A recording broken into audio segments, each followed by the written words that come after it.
go live. All right. A little blurry on my end, but it's closer up. Cool. I disconnected pretty much everything that's not Wi-Fi, just so we could hopefully get this feed going better.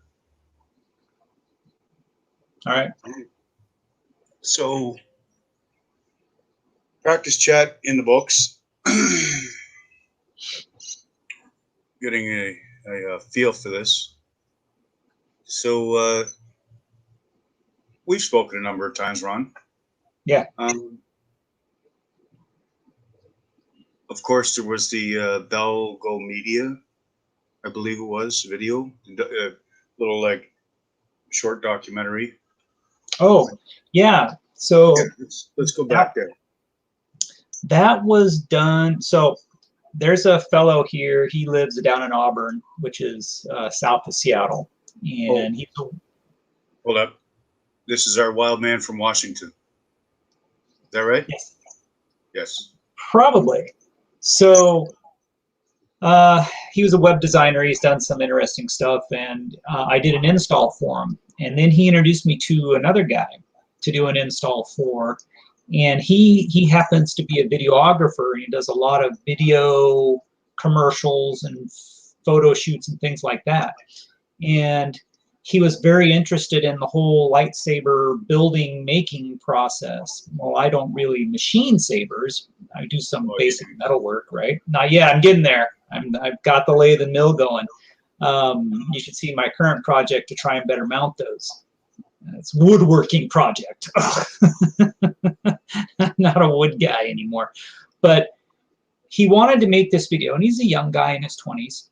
And he lives down south also in like the Tacoma area. And he came to my house a few times, my old house, and he basically would take pictures and do video from behind my my workstation and kind of watch me work. And on the last one, he came in and we sat down on my couch, and he started talking to me and just started kind of asking me questions.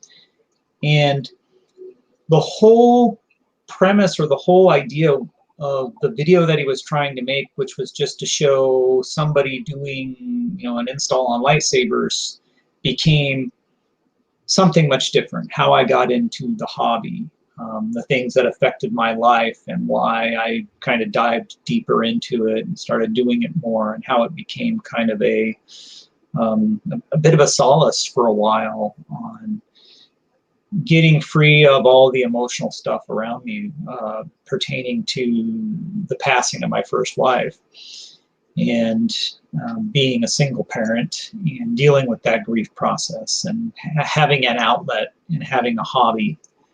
So that interview became something different, and it's sometimes a bit of a tearjerker. So I watched it a few times. I tear up myself. But yeah, he's a great videographer, and he was just doing it as a hobby for that particular moment. But really interesting process and interesting experience. And I still share that video to people, and they come across it here and there. Matter of fact, I shared that video on my page about 3 years ago. And I recall that people I had no idea. Hey, there's Jeremy. Hey, bro. Moon's Custom Armory. I shared that video on my page, and people that I had no idea even followed my page ripped up, because at the time it was so meaningful. And I think that, if I remember correctly, released sort of around the time of Carrie Fisher's passing. Oh, okay. Well, before, but yeah. So. Yeah, because that video is 6 years old now. Oh, is it? Okay. Yeah, he made that video about a year before I sold this house. It was about a month or so after my current wife, and her kids had immigrated from the U.S. So, yeah. And I've, over time and speaking with you in PMs and chat videos and stuff, and your current wife, beautiful lady, beautiful personality. Yeah, she's pretty awesome. He lets you get away with a lot of stuff like buying tools and lathes and. Well, here's the thing. In Vietnam, you typically hire, and in a lot of the Asian cultures, you typically hire people to come in and do these things for you. Okay. Yes, there's men and there's people that know how to use the machinery and use lathes and use power tools and things like that. But in general, the person living in an apartment isn't going to be doing that. You're going to hire somebody to come in. I was over there and I needed to build something inside of her closet to fix a shelf unit, put in a steel bar and put in, just some simple wood stuff to make an elevated shelf. And I had happened to bring a drill and some other bits and some minor tools. And we went out, we bought some big sheet of plywood from some guys, and they cut it for us right there, the size I needed it. And then I got it back, and we got nails or screws, and we went out and we got a piece of steel bar and sandpaper and some files. And they have a whole little downtown area you can go to that's a tools area where you can go shopping for stuff like that. It's a very interesting experience. Much like if you're in Tokyo, you can go to Akihabara and go buy electronic goods. I mean, there's just street after street of shops, floors high, selling whatever you want to buy. But it was fun because I'd never been to that part of Ho Chi Minh City. And when I got back, her daughter actually helped build some of that little thing that I was making. And she was only 14 or 15 at the time. And my wife lived with her mom. Her mom was staying at the apartment. And the mom was just floored that, this guy can just build this stuff, and he fixed the toilet for us, and he's useful, and he's hands-on. And my wife thinks that all of these things that I do, the electronics and the metalworking stuff, the lathe, the mill, the welding, woodworking, all the tools, renovating the house, she sees that as very manly, and thinks it's great. And, she encourages it. Just as I encourage the stuff that she's doing now, which is gardening. You see our backyard and our deck, and it's crazy with plants. And, she's out there digging holes with a 30-pound metal bar to break up the dirt. Big, huge, 2-foot wide, 1.5 foot deep holes, trying to, make room for more hydrangeas. Well, or roses. At least they're not yuccas. Those things, they balloon. Well, we have rhododendrons, and those things not rhododendrons, laurels. Those things never die. They're hard to get rid of. So tell me more now. You and I kind of course, we've spoken back and forth, chatted, and so on and so forth about stuff to do with the community directly. But you've since, as you mentioned, kind of moving towards, getting equipment and making. Let's touch on that a bit, because I feel like you're like me. You carefully foray into something, and kind of test the waters and so on, instead of just diving in, making a mistake, crashing a machine or whatever. And we'll touch on the etching after, because I know you've done your deal there as well. But talk to me about stepping forward with the lathe and the mill. Let's do that. So, when I was 15 in junior high, we took metal shop and wood shop classes, and the metal shop class I learned how to do a lot of sheet metal work and layout. We made a very complicated toolbox. We were allowed to make a hunting knife. That's not something you normally get to do, but we had permission to do that. And along with the hunting knife, we also got to make some garden tools. And I had to do a little bit of forging on one of the tools, and with the knife, for the hardening and all the grinding for the sharpening and whatnot. And I had to learn how to use a wood lathe. I'm 15 years old. Okay. You know, I had a wood shop class, so I knew how to do some of the work, but the wood lathe, to get on there and spin the handles and how to properly put them on the garden implement that I was making. So I learned a lot. And as I continued through high school, I took welding classes, was one of the only Welding. guys to learn TIG welding. Sorry to cut you off. Welding is the one thing that I never took in school. I did do it with a neighbor down the road, and I just basically said, "Hand me a chunk of steel and some nuts and bolts," and I crack at it. But it was like wire feed, flux core stuff. You know. Wire feed's more difficult. So I did a lot of arc welding, and then we also did a lot of acetylene welding. And I guess the teacher thought I was good enough. He put me on this project to do TIG welding to make this aluminum frame to actually, it was funny. I want you to make this frame. We're going to put casters on it, and then we're going to put the TIG welder in it, and it's the frame so that we can wheel the TIG welder around. Yeah. So I learned how to use TIG welder. And it's kind of a stick welding technique. So stick welding and stuff is probably what I'm better at. But I don't have a stick welder. I just have the torch. If I need real welding, one of my clients who's just about an hour north of me, he's a welder by trade. So he does some fantastic artwork too. So, but after that, I was always interested. You know, auto shop. I worked on cars, things like that. But I went to school and I started off in engineering, and then I transitioned into physics. But I still always had that kind of want to do something engineering and metal related. And we had a metal shop in the building that we could use. And I worked with some of the machinists in the building to learn how to use some of the equipment. One of them was an old metal lathe. But, you know, I didn't really have anything to make. We're talking, you know, 1988, 89 or something like that. Wow, okay. And I had to focus on studying. And when you needed something made, the professor said, just give it to the shop. You draw it out, put your stuff on there, and give it to the shop. They'll make it. Don't worry about it. No, we pay for that. It's not a big deal. But I did get to talk to machinists and learn from them, and they were appreciative of my approach in talking to them and trying to learn about the machining process and tolerancing and things like that. And I just told them, I don't know anything. I'm just a kid. You tell me. You know, yeah, I'm a physics major, but I don't mean I know anything about machining and tolerances. And yeah, I've done a lot of drafting because back in the day we did hand drafting.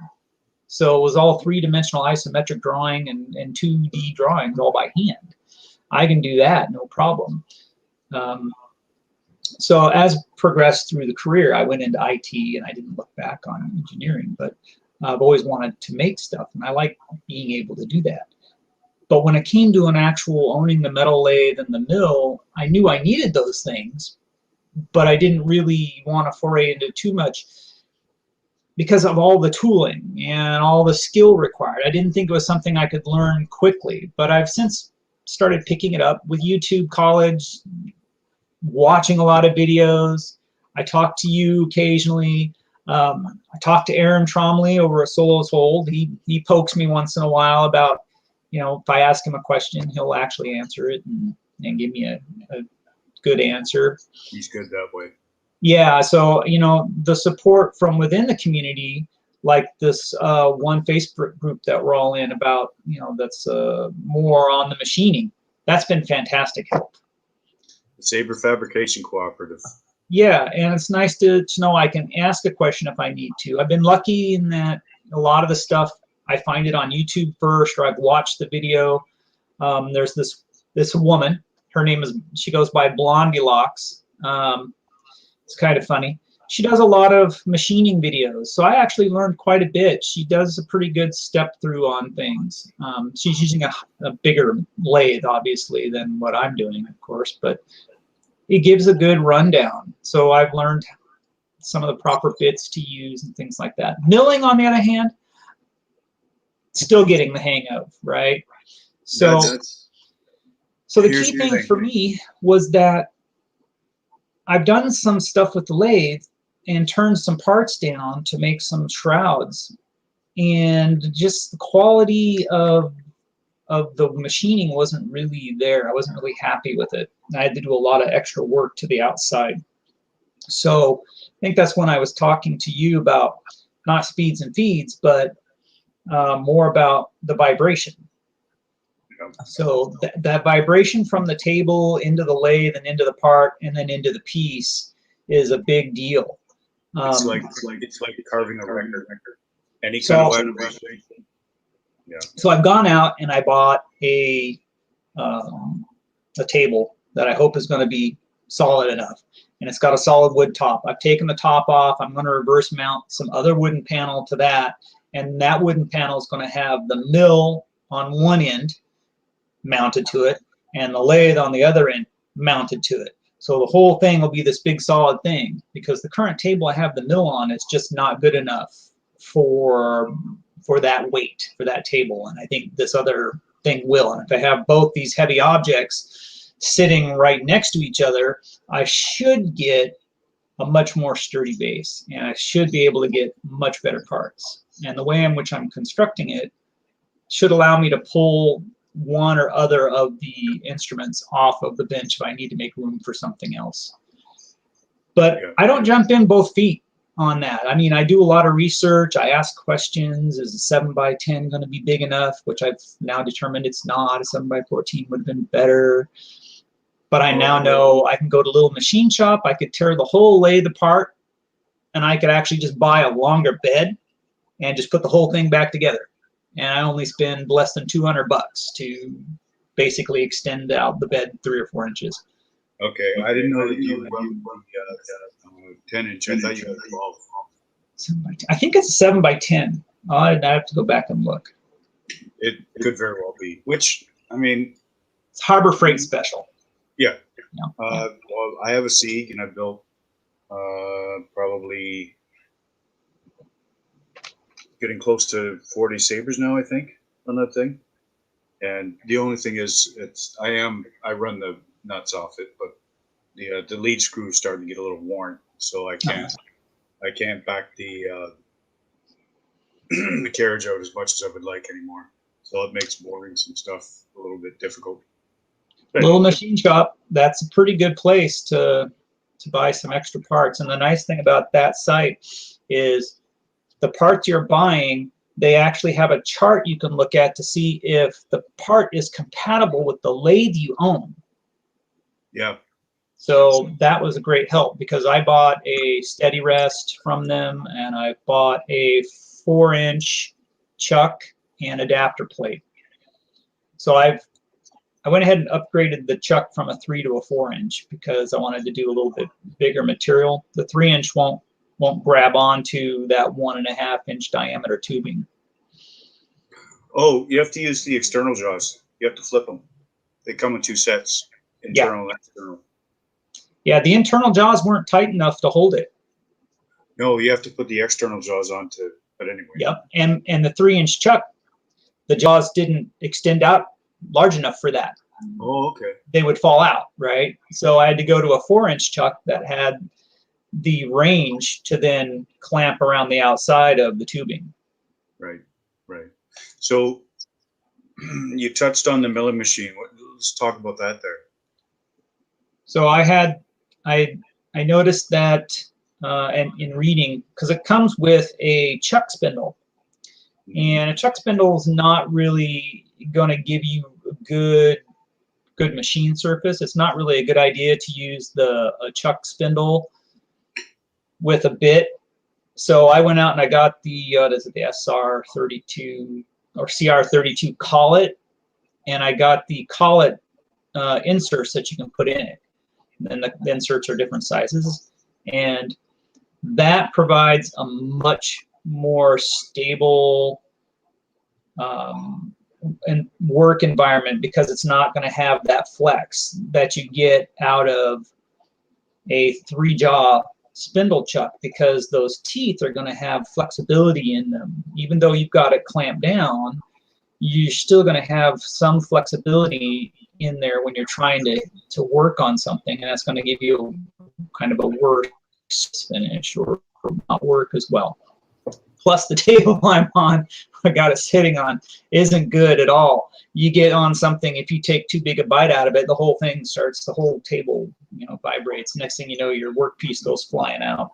And I had to upgrade the vise, and I've done some other stuff to it to make it work better.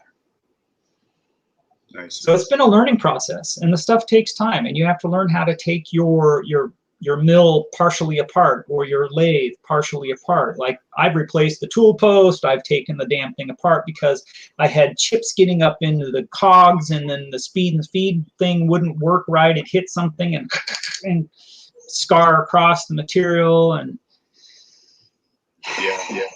yeah. So I got a little tray on there that catches chips so they don't fall down and get in everything. That's one thing I'm not comfortable with tackling in my finger is pulling it apart and putting it back together. But there's videos. Just watch a lot of videos on it. That's all I do. Yeah. Well, the community is there for the support as far as that goes. It's just my personal comfort level in putting wrenches to it. So let me ask you, over the last, I'm going to say 2.5 years, 2 years,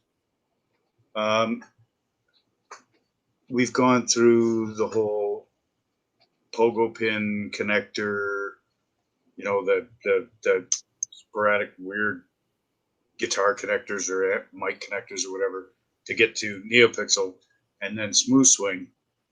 Now let's just take a second to I guess, where do you see it going from here? Let's have fun.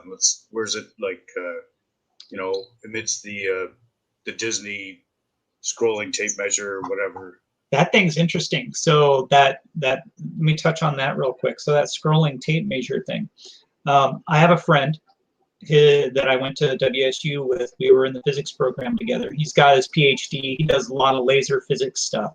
He has a project out there you can find on Facebook under Laser Sterling. It's a 3D printing a car, and it's a Lamborghini Aventador. That's the channel that Scott's on. Yes, exactly. I actually sent Scott the link. Okay, pause for a second. Just so we're on the same page, Scott DeBoer from NEC has been 3D printing a car for a while and did his BB-8. He did a BB-8, yeah, and he's making parts for his Lamborghini. He likes to either make his own stuff or 3D print things. Yeah. But my friend in Colorado, he worked for a laser optics company, the same people he had worked for when he was at WSU. Now he works for Thor Lab, and there's a fellow at Thor Labs that I don't know if he worked for Disney directly, but he is one of the inventors of that lightsaber with the scrolling thing that you see from Disney, and there is a patent for it.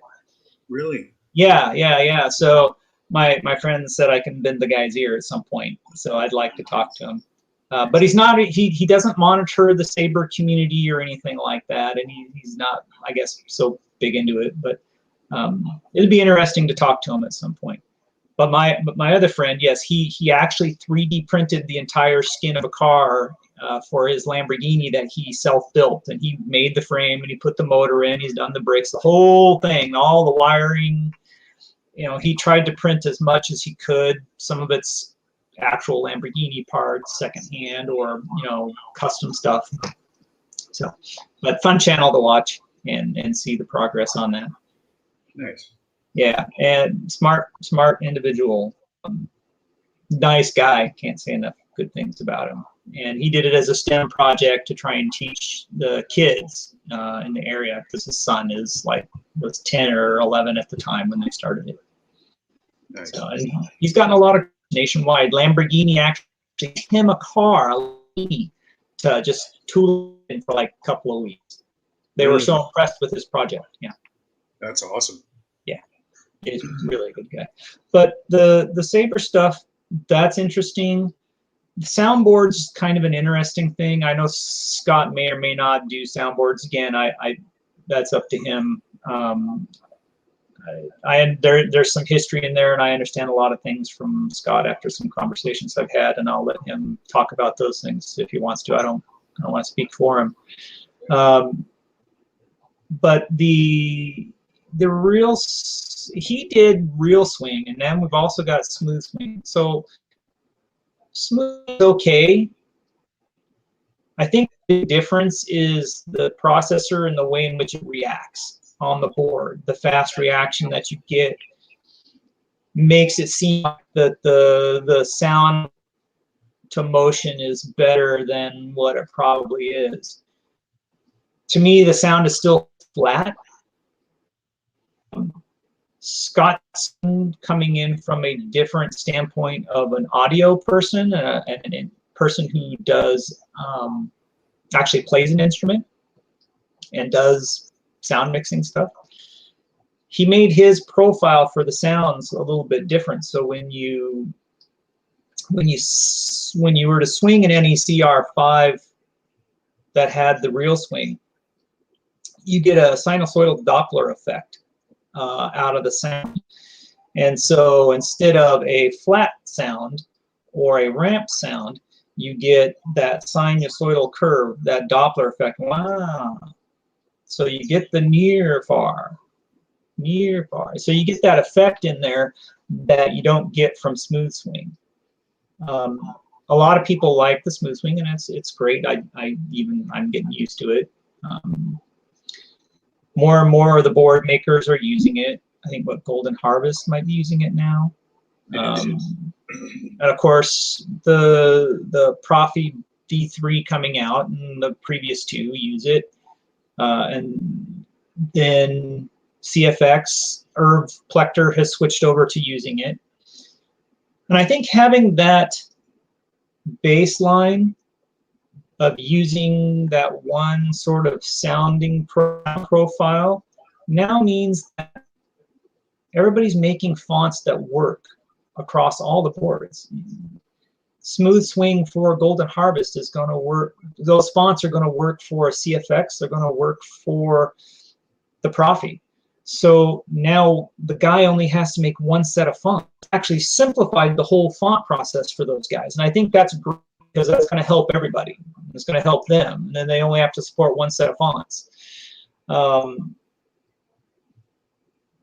I like to see more boards on the market, but then again, sometimes too many boards is a bit of a problem because now you've got too many quality issues. So maybe just sticking with the Profi and the CFX, and and if Scott ever decides to do anything with NEC, then that would be great. And then the Golden Harvest, I think those are going to be lineup of boards for the next 4 or 5 years, unless somebody else makes something spectacular. But I don't see that. Yeah, Pogo pins has been interesting because the thing with that is if you don't get a nice, good, tight lockdown on your blade and you hit something, those things get in there and they wiggle around and they disconnect just enough that it can reset your board or cut out the blade. So it's one of the things I would like to highlight. Looking back when I started I kind of got into the community in 2015, just like making stuff. And I started machining stuff around 2016-ish. And watching the install videos and stuff that would get posted to, and pics and stuff that would get posted in the big groups, ELS, Elite Lightsaber Society, for anyone that doesn't know. With the static chassis and stuff, watching the chassis systems coming up now with, you mentioned the Pogo pin connectors,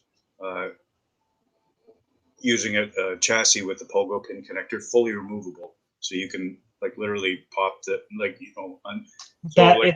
it's fantastic to be able to do that. It's right? Huge. And like the old Saber Forge sabers that you couldn't unthread it, but now you can unthread the pommel, drop the chassis out the bottom. So for some of the Solus Hold stuff, for example, I've got a couple that utilize the pin lock on the grip. Yeah. So instead of fussing around with that, you can just unscrew the pommel, boom, cuff it out, swap the battery out for a fully charged one. Boom, you're back cosplaying again. That's huge for cosplayers and trooper guys that go trooping, because have the ability to swap out that battery on a NeoPixel that's going to get chewed up within 45 minutes or an hour. That's huge, and not having to have a chassis that's got an integrated battery, but you still have the ability to make the chassis interesting and have 3D printed metal parts and a crystal chassis. So when you're messing around with it and you pull it out and you're swapping the battery, it still looks cool. You can still run it outside of the hilt and it still looks cool. And then you can put it back in. Yeah. Yeah. No, that's super cool there in and of itself. I mean, for sure. So yeah. Any other, injections, any kind of? Well, one of the things is, back about 7 years ago or so, when Randy Johnson of Corbanth / Sith Planet came out with the what's called the Greyflex 2.0 and that Kylo Ren saber, that version 1, they were designed by Jeff Parks. Parks designed that with a 7/8 diameter. He designed it for his electronics, and Jeff's not into sound. He's a static, just color, light up guy. And when he designed it, he didn't design it for the 1-inch use blades that were out there at the time. And he didn't really, obviously consider any sound electronics.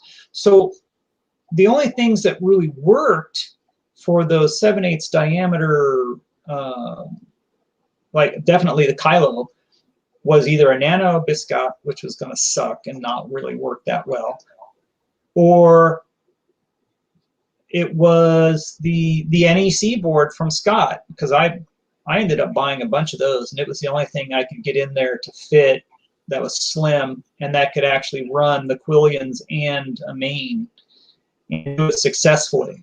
And right, okay, so you're talking about the accent blades. Yeah, because those Quillian accent blades, that was kind of tough to get those in there. Nobody was making a heatsink LED holder. TCSS didn't have one. It took them like almost a year to make one and start producing it. Nobody had anything.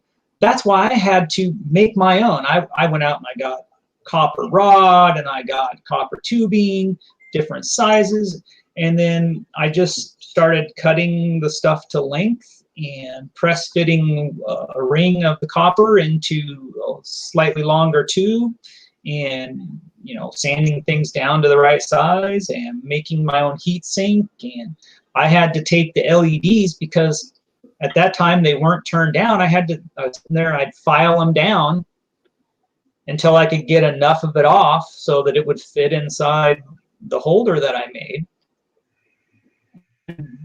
be able to make it small enough and do enough stuff with it so that I could kind of integrate that. And so I tried to make a more integrated chassis using Goff's parts that he had for 7/8 that he started making to hold boards and speakers and things like that.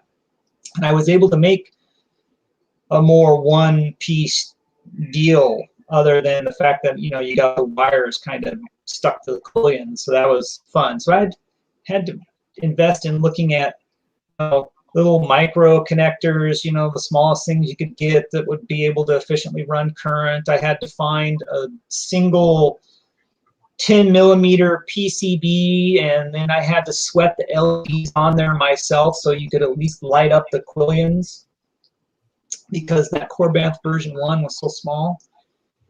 And I've probably done 25, 30 of those things at least. And oh my God, they burn me out. And so the Greyflex, because I did quite a lot of those at the time too. And it's kind of a while before I could look at a version 1. And I've done some Phoenix Props V1s and V2s, and I like those a lot better. They've got the space in there to put in much better lighting for the Quillians, and so in much bigger bodies, so you can fit stuff in there. But then we went to NeoPixel, instead of in-hilt LED. And that changed the game for battery and battery life and battery size. And it's crazy. Let's talk for a second about NeoPixel. That thing should be RPK 18, I think.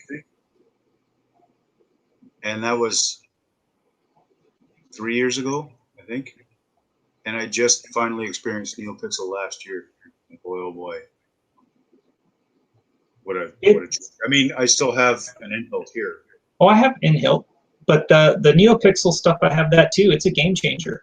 And I think if the strips are made well enough, and the soldering of the LED to the strip is solid enough, and we've encased it in the foam and everything, I think they're fairly dual worthy.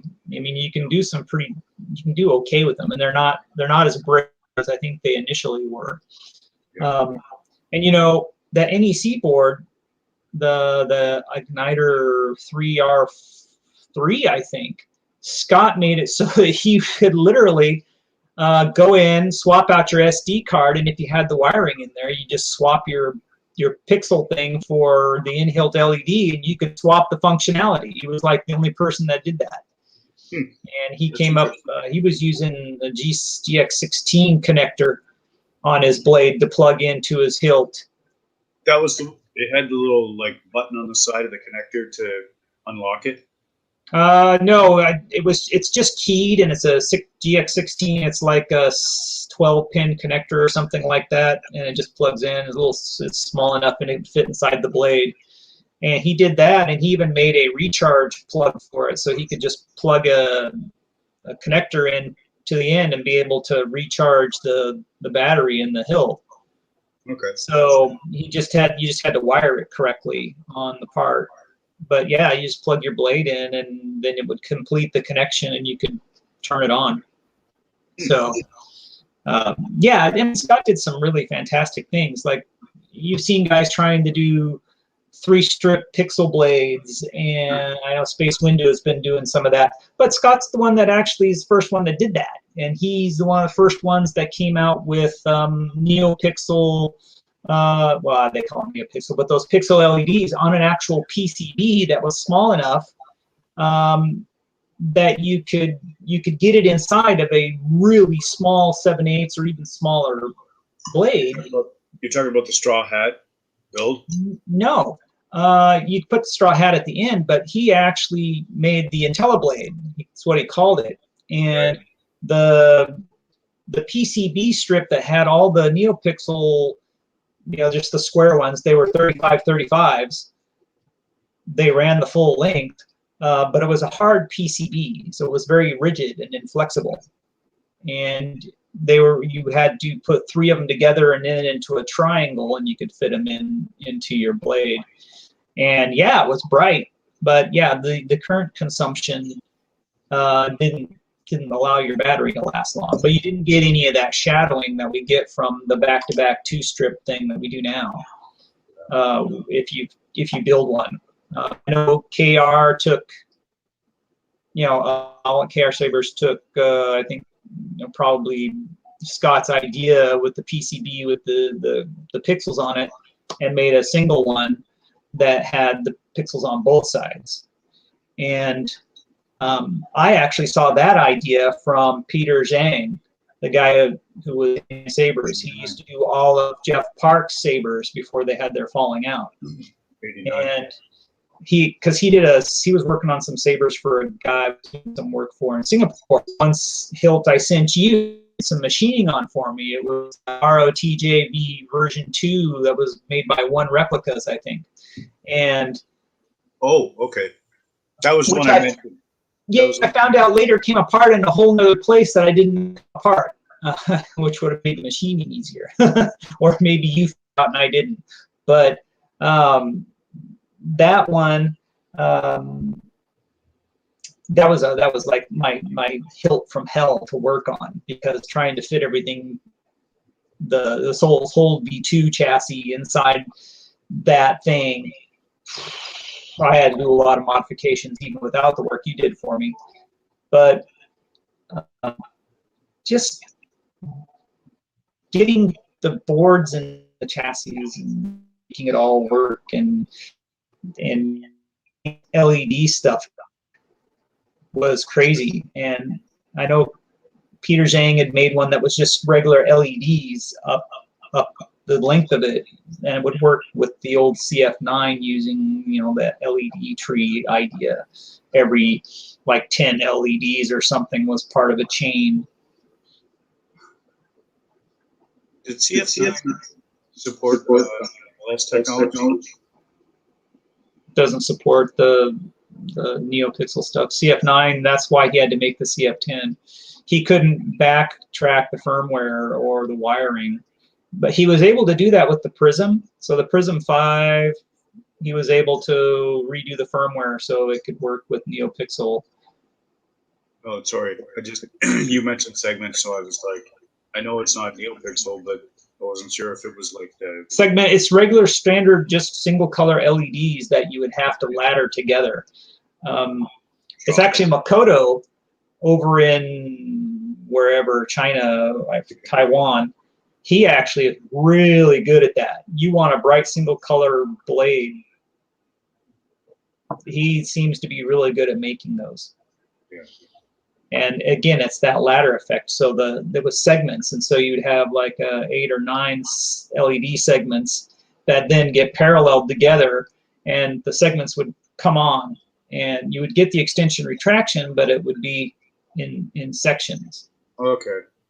And I tried to make one for Chi Wai Lam, the guy that made the Yoda saber, Watchmaker. several years ago. Inventor Lam, or Watchmaker.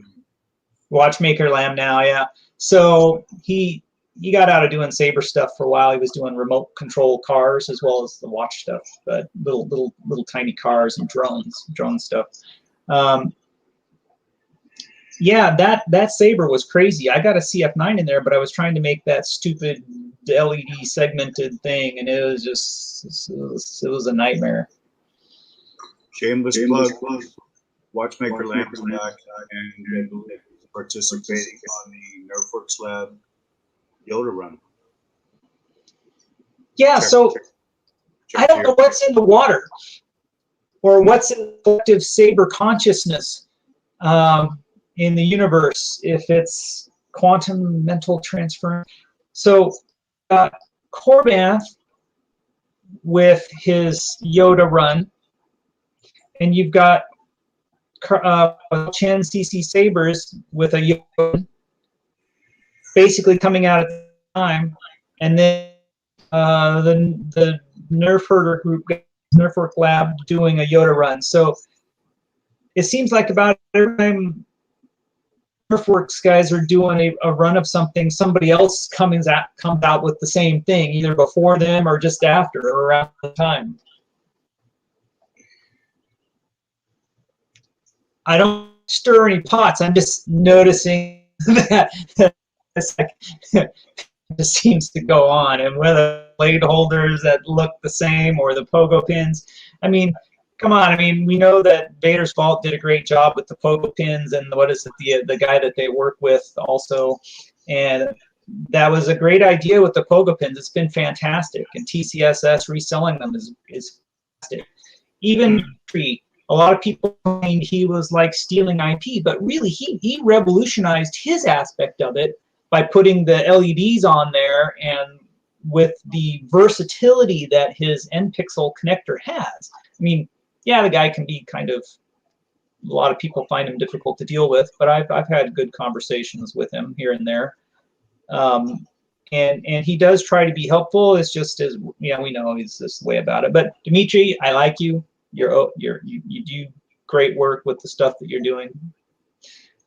You actually have benefited the community hugely, and that manual that he wrote for the Profi has been actually quite fantastic. It's been a boon if people would actually just read it. Yeah, but you know what? The people that are really kind of into the open source group are they're helping more than anyone else in the watershed of help in little subgroups all over Facebook. I mean, Yeah. yeah, And I'll leave that alone yeah, because I'm in a couple of them, and I see the main one that people have been in. They get a lot of help from Frederick and other people, and like Fernando De Rosa, Vet 263. He's fantastic. Tom Tillman, he's awesome with the yeah, help that they Tom, give people. just a shout out, uh, and I'm sure someone's going to take issue with me doing this. Tom, Michael Velasquez, um, Jeremy Puckett. Jeremy's great. There's there's a builders group on the SBA on Facebook. Michael McDonald. There's people that are just there, drop of a hat. You got a question? Here's an answer. Brian Connor or O'Connor, I can't remember. He's a member on TRA. Boom, you got a question? He's there. He's helping. You know what I mean? And those are the guys that gold medal for them. Yeah. And I'm on one of the other groups that has Dimitri on it, and it's one that he started. And honestly, he does. I monitor that group, and he's really great at helping people and at least putting information out there. Other groups that I've been on, I've seen it kind of decline. Like ELS has kind of declined quite a bit. Even the Vader's Vault group has declined quite a bit on the information so that people can get for help. And I've seen the CFX group pick up quite a bit. And so if you're running a CFX board, you get quite a bit of help from that group of folks, I think. Oh yeah, but here's where I see that. Here's where I see that shift. There is that we're getting more fans into the groups lately, which means less DIY, more question and answer. So there's that balance. Like the fabrication group, for example, That's it's DIY. really slow and there's no drama. However, we get like one or two to like posts a day as opposed to 50 posts a day in another group. So there's a pretty big dichotomy there. Yeah, and the stuff I'm seeing now on ELS, Vader's Vault, and some of the other groups, Ultimate Lightsaber Society, Lightsaber Market, whatever it might be, you will get people asking some build questions here and there. But mostly it's like, I've got $200 to spend. Who wants to sell me a saber? Or I've got $250 to spend. I'm looking for this. Where can I buy it? And it's more people want to know where to go buy something, or they come out and say, I want to buy this. And it's more of that. It's the fandom buying stuff and wanting to find things to buy. And hey, I want to buy from Saberforge. Is that a good idea? Hey, I want to buy from Ultra Sabers. Is that a good idea? Or I'm DX Sabers, Buyer Sabers, Crimson, whatever. Are they good? Are they not good? And yeah, and Dark Wolf, and Johnny Collado has been great for the community too. He's doing a bang up job of selling stuff and trying to be supportive and help people and whatnot. And I was very questionable when he started off, but I've seen him really come into it and really own that. That's what I'll say with regard to the LGT sellers. LGT reseller, yeah, distributor. They're this China-made guys. I know. Yeah, but as far as Johnny, which I will have on here at some point, and I'm gonna have to prepare some special questions for him because he's been showing his face everywhere. So Johnny, I'm coming for you. But he took part in the North American distribution of the GH3 and rolled out beautifully. We had all the wiring diagrams ready to go. I did a live feed in the group. And as far as the LGT stuff, I mean, you've got your $1,000, $2,000, $3,000 hilt, and you got your I just want to buy a hilt for my buddy, my best man, or whatever. Yeah. And I have one of them here, and it's from Sabers, and it's a good hilt. Yeah. And it's decent electronics. And so, yes, as far as your, insofar as you're talking about Johnny, yeah, yeah. He's there. I mean, he puts the prep work in, and he's there to support people, and he's there to make sure you have support, and gives good customer service from everything that I've seen on the interactions he does with people. So, and Johnny, this is not pre-recorded, so you owe me one because Ron repped your name. yeah, and I've never bought. I don't know that I bought anything from you. I have recommended you a few times because I did see that you were doing really good support work and that you were reselling LGT, and I know people were looking for some of that. And especially when the whole thing went down with DX Sabers, people were really skeptical of who they could trust. And I'm just a nobody myself. My name's not really known, but at least if you got somebody out there who's at least seen you in the community for a few years and seeing you really stepping up and providing good support and providing products, and yeah, I'll back that. Yeah. Until somebody comes out with something that says, "Hey, you're shifty." Yeah. So I'm about to dig and go and get on some other stuff. So I'm just going to ask you, Ron, if there's one thought or sentiment that you want to leave the community with. I mean, we're sitting here with the wild man in Washington. If you want to leave the community with one thought or perspective, and I'll give you a moment, what would that be? Give new people a chance, as we try to do. Whether it's a new person trying to collect or buy, try and give them good information. We try and keep some of the negativity at bay. I mean, we know there was a lot of negativity with Saberforge in the past, for example, or even Ultra Sabers. But Saberforge has been doing much better with product and turnaround times, and even the boards they use. They were using NEC boards. Now they're using golden harvest boards, for example. So he does have another lower tier board. Now he's using chassis. So he's stepping up his game, and it's the continuance of people stepping up the game, improving, making improvements on the products, whether it's the soundboards, the pogo pin connectors, coming out with different products, better speakers, better chassis, better chassis designs, and because that's always been a challenge. Better hilt designs. I don't mind seeing more hilt makers in the environment trying to make a go at making a good hilt. But it's going to be tough, because getting stuff machined, if you're going to do it in the US or Canada, it's going to be more expensive than if you do it overseas. And I think the people purchasing also need to have some kind of idea that this stuff takes time. You want somebody to install something for you, it's going to take some time if you want it done right. Yeah, I can probably do an install on a particular board in a day if I just sit down and do nothing but that for 8 to 10 hours. And that's assuming that I have all the parts. That's assuming that everything's going to fit correctly and the chassis was designed correctly and that the hilt is designed so I don't have to modify it, etc., etc. If it's made to be easy, then yeah, but there's times when it's not, and you have to give people the chance to do the work. And people have to understand that my time costs money.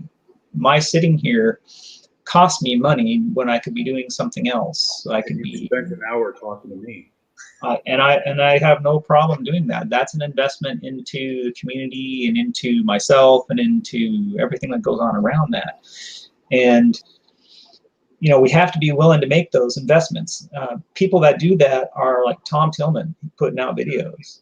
Fernando De Rosa, that's 263, putting out videos and posting stuff all the time. And any of the other guys who sorry I don't mention you, but any of the rest of you, the font makers like Forzy, whoever is making a video and putting it out there on YouTube for people to see and use, or I don't know. I don't know how to say his name. Fours. Okay. So sorry, I haven't watched any of the videos, but the fact that they're doing them and putting them out there and putting themselves out there to be reached out to by the community and to be found and for people to learn from, even if you're a fan and you've never done anything and you're a kid that's 16, 17 years old and you've never picked up a soldering iron, there are so many things that the guys have done out there. What was it? East Coast Saber. There was a guy that did a whole "You want to build a Grayflex" thing. It was like an 8-hour video tutorial.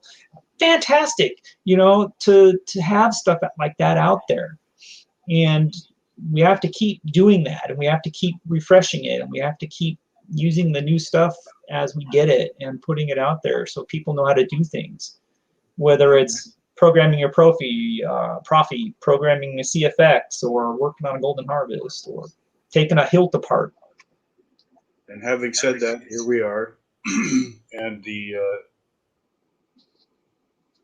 kind of point which comes to fruition now, which I didn't realize until right now, is talking to, over the course of doing this, talking to different people, which I've posted on my page,